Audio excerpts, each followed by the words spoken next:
Welcome to the Emperor Dynamite Podcast, home of unchained free speech. Unleash your voice. Prime Minister Justin Trudeau declaring a public emergency for the first time in the country's history.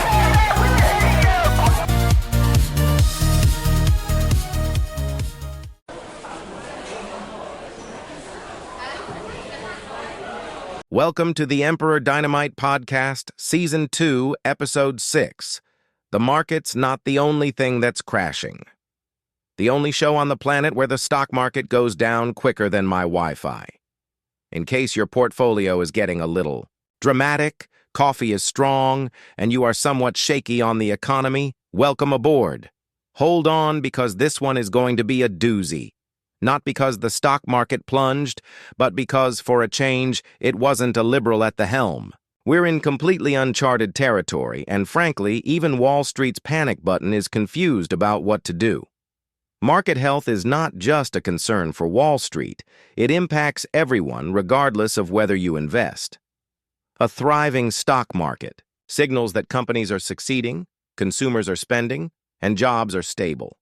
On the other hand, a market downturn affects various aspects of everyday life. Even the isolated Heard Island and McDonald Islands, home to exactly 0 humans. But plenty of penguins somehow ended up on Trump's sweeping tariff list, sparking both economic confusion and internet hysteria. Experts are baffled as to how an uninhabited island whose only notable exports are cold weather and volcanic rock managed to be targeted by trade restrictions. Attempts to reach the president of the penguin population for comment have been, unsurprisingly, unsuccessful. Analysts suspect the penguins are currently drafting a diplomatic response, likely emphasizing their commitment to free trade and opposition to senseless taxation. Meanwhile, international negotiators are working to figure out whether fish subsidies might be included in future trade talks.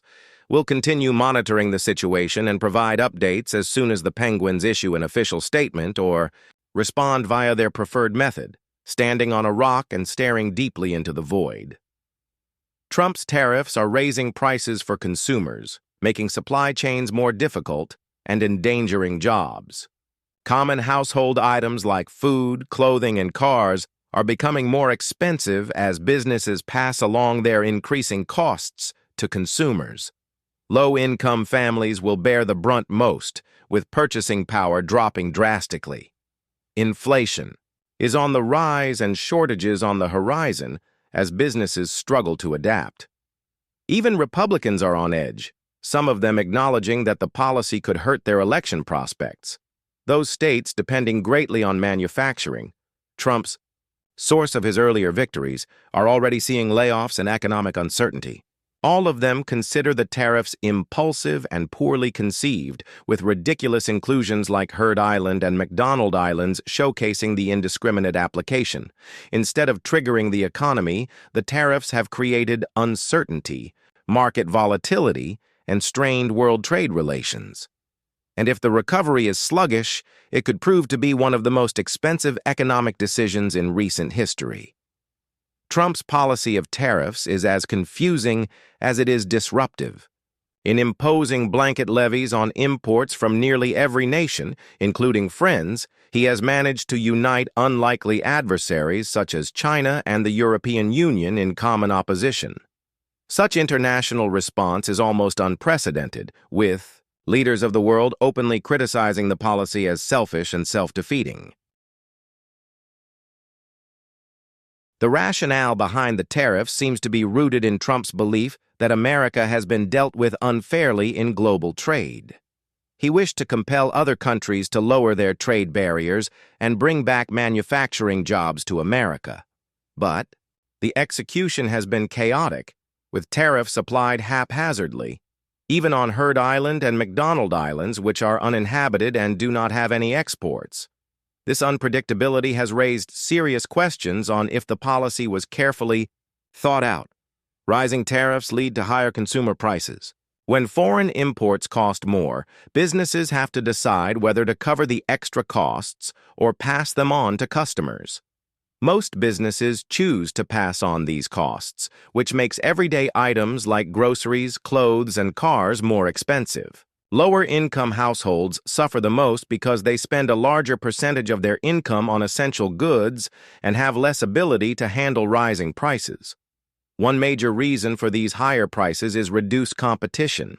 Tariffs increase. The costs and difficulty of bringing in foreign goods, which means fewer businesses can compete in the market.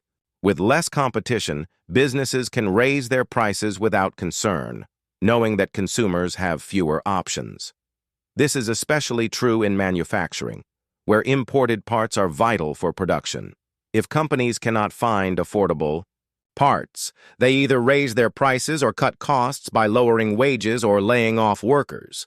Over time, less competition can lead to stagnation, where businesses feel less motivated to improve or offer better deals. In his pursuit to transform global trade, Trump may have miscalculated his approach. Instead of fulfilling his ambitions, he has sown chaos, driven allies away, and rallied much of the world in opposition. The long-term ramifications of this policy could be far-reaching, jeopardizing not only the U.S. economy, but also its reputation on the global stage. To put it plain and simple, this tariff war Trump launched makes no fucking sense.